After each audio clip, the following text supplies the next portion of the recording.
Earnings per share differs from earnings before taxes, interest, depreciation, and amortization, EBITDA. And this is important in September of 25 because stock prices are so high. Earnings per share is used to measure how expensive or cheap relatively a stock is. And the price earnings ratio is the common stock price divided by earnings per share.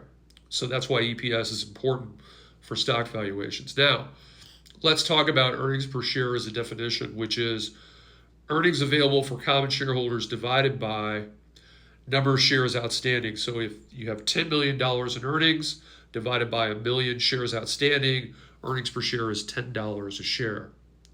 That differs from earnings before interest, depreciation, amortization, and taxes, EBITDA.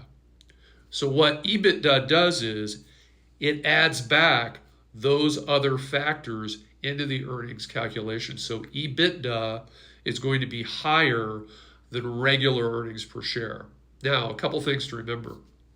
Depreciation is defined as the decline in value of a physical item like a truck or a piece of equipment. Amortization is defined as the decline in value of an intangible item like a copy or patent right. And what's important to remember is that both depreciation and amortization are non-cash items.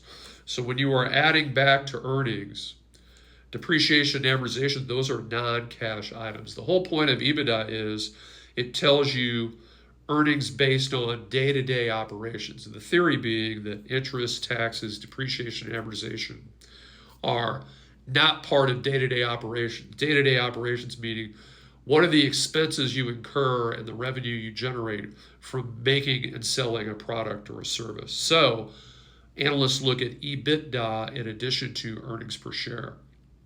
What's important to remember here is that the price earnings ratio, common stock price divided by earnings per share, typically uses EPS and not EBITDA, not all the time, but most of the time. And that EBITDA adds back items that are normally expenses. So that's the way to remember the difference between earnings per share and EBITDA.